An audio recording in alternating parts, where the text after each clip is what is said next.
Semuanya baik-baik saja. Kalau tiba-tiba mengundurkan diri, berarti ada sesuatu yang besar itu yang melampaui elit-elit Golkar, melampaui senior-senior Golkar, dan melampaui segala-galanya.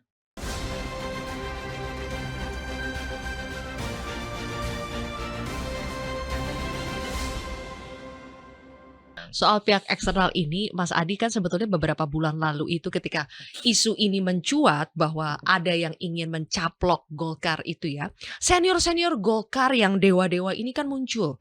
Seperti berada di belakangnya Pak Erlangga, ada Pak Luhut, ada Ical. Juga mengatakan bahwa Pak Luhut bahkan keras ya, jangan sampai ada orang luar yang mau ganggu-ganggu Golkar. Ya, ya. Dan hari ini ternyata kejadian Erlangga itu mundur. Orang-orang luar ini sebetulnya orang di luar banget atau yang sebetulnya dekat begitu ya? Ya, antara jauh dan dekat agak samar sebenarnya. Karena Golkar ini kan selalu mengidentifikasi juga bagian dari kekuasaan dan pemerintah. Merasa happy dan merasa senang juga berada di dalamnya. Yang agak sedikit sumir itu karena memang, kenapa selalu kita sebutkan istilah eksternal ya? Karena setelah Pilpres itu, nggak ada lagi di internal Golkar yang minta munaslup. Kalau Juli 2023 muncul itu, hampir tiap hari kan, isu-isu dan gosipnya. Tapi praktis setelah Pilpres nggak ada. Tak ada satupun pengurus-pengurus DPD di Golkar itu yang meminta munaslup dipercepat. Atau yang meminta supaya Erlangga itu kemudian berakhir masa jabatan politiknya. Semuanya baik-baik saja. Kalau tiba-tiba mengundurkan diri, berarti ada sesuatu yang besar itu yang melampaui elit-elit Golkar, melampaui senior-senior Golkar, dan melampaui segala-galanya. Dan ini sudah membuat Golkar itu pasrah pada akhirnya, nggak bisa melawan. Ini melawan yang besar itu Ah. tentu butuh soliditas, dan soliditas itu pun juga dinilai tidak sanggup melawan ini semua. Dan itu yang terjadi, Sylvia. Ada analogi yang lucu nih yang disampaikan oleh temannya Mas Adi. Siapa tuh? Mister Q, Mas Kodari, belakangan ini statementnya ini viral juga. Mister Q itu mengatakan pohon beringin, Golkar pohon beringin ya, akhirnya tumbang juga sama tukang kayu. Sepakat gak Mas Adi? Ya, bagi saya sebagai sebuah statement yang agak pongah menurut saya ya. Kalau yang bisa menumbangkan beringin itu adalah internal beringin demi keentengan regenerasi, bagi saya nggak soal. Tukang kayu itu kalau dipersepsikan sebagai outsider ya, pihak luar, saya kira nggak pas. Dan bagi saya ini nggak bagus bagi demokrasi. Di negara ini penguasa bisa melakukan apa saja. Matahari aja bisa diambil kok. Kekuasaan kalau meminta sesuatu, seperti halnya misalnya kalau saya nih kekuasaan, menginginkan itu pohon kelapa. Kelapanya itu nggak perlu dipanjat. Itu kelapanya nyamperin kita, Pak. Dan itu yang terjadi. Saya kira semua penguasa di negara ini bisa melakukan itu. Tapi problemnya mau atau tidak melakukan. Bagi saya apa yang terjadi pada Golkar nggak boleh ditertawakan. Karena ini tentu sebagai bentuk penghinaan terhadap independensi Partai Golkar yang menurut saya cukup besar ya. Bahwa ada tukang kayu, apakah beringin bisa dibonsai, dan siapa saja bisa ditaklukkan. Bagi saya bukan menjadi lelucon dan jokes. Ini soal bagaimana partai besar. Harus dijaga independensinya, harus dijaga bagaimana dia otonom, dan tak boleh ada anasir-anasir lain di luar partai itu. Sudah ada panjang dalam sejarah negara ini, setiap masa dan setiap ada rezim. Persoalan-persoalan partai itu pasti dikaitkan dengan kekuasaan. PDIP yang kita sebutkan tadi pasti selalu mengutip Koda Tuli, di mana PDI saat itu tak pernah diakui. Bahkan kekuasaan Orde Baru bikin PDIP tandingan. SBY juga dituduh punya peran penting bagaimana menggusur posisi Gus Dur sebagai simbol penting dalam PKB ketika berhadapan dengan Muhaimin Iskandar 2014 sampai sekarang. Peristiwa politik yang terjadi pada internal partai tertentu hampir 6 kali. P3 konfliknya 2 kali, dualisme Golkar terjadi, iya kan? Terjadi ketua umum P3 yang tiba-tiba lagi ke luar negeri, pulangnya jabatan politiknya juga, dan terjadi begitu saja tanpa ada resistensi dan seterusnya dan seterusnya. Ini bukan lelucon, ini bukan soal bagaimana membonsai partai politik tertentu. Nggak boleh ini terjadi, Sylvia. Bagi saya ini agak pongah gitu, statement-statement yang mestinya harus dihindari. Kekuasaan itu memang ada batasnya. Wah, Oleh karena itu, kalau ada partai politik itu sedang mengalami persoalan, ya, bagi saya harus disupport bagaimana partai ini recovery. mmm, Partai ini harus kembali move on. Nggak boleh ada anasir-anasir itu kemudian mengintervensi dan membuat partai ini seakan-akan bisa dimasuki dari dalam dengan mudah atau dimasuki oke. dari luar dengan mudah. Mas Kodari mudah-mudahan Saya mendengarkan nggak ini ya. nyebut nama ya, undang-undang ITE.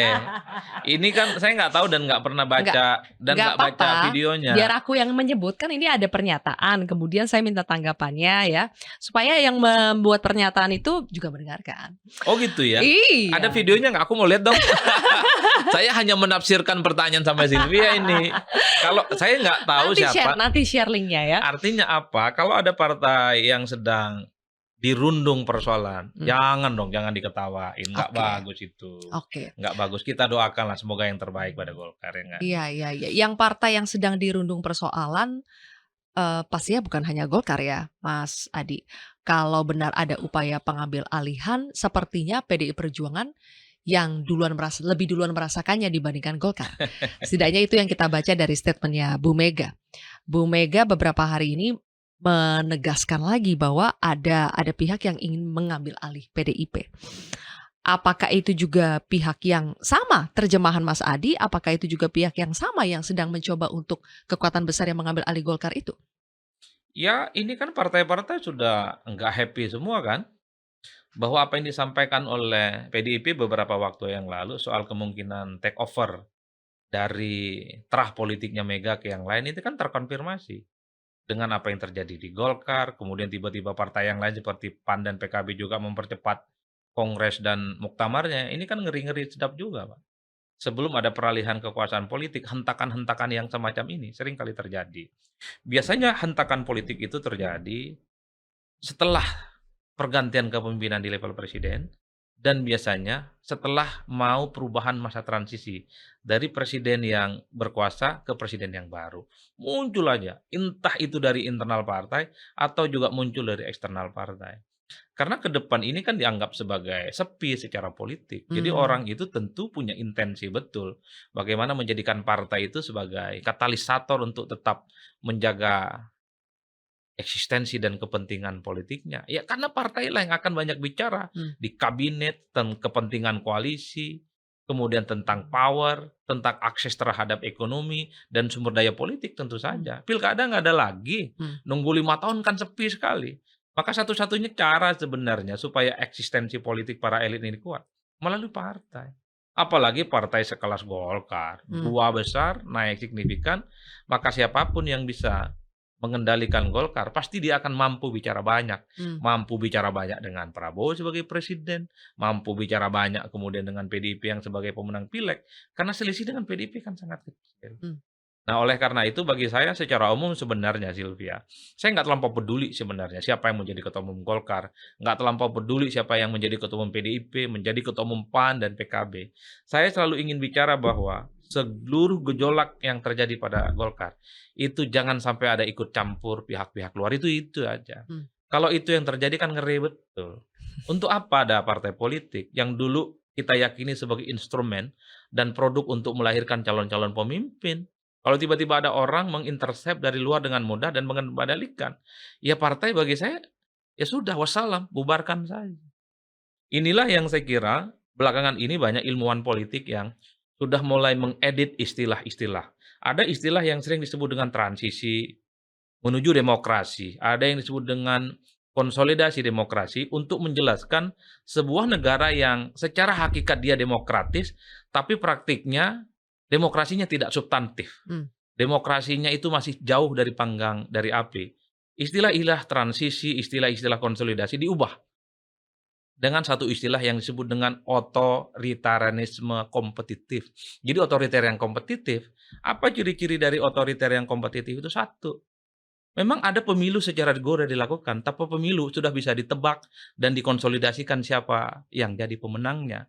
Partai kelihatan banyak, tapi partai itu dikendalikan dan dikonsolidasikan hanya untuk kepentingan satu kekuasaan. mmm, Banyak gerakan aktivis civil society, aktivis pro demokrasi kelihatan banyak, tapi mereka tidak pernah bisa melakukan protes dan resistensi terhadap kekuasaan. Ini yang disebut dengan otoritarianisme kompetitif. Artinya apa? Ini otoriter, tapi dia kompetitif dan diterima oleh masyarakat. Dan itu yang terjadi. Nah, saya khawatir wabah ini datang ke Indonesia gitu loh.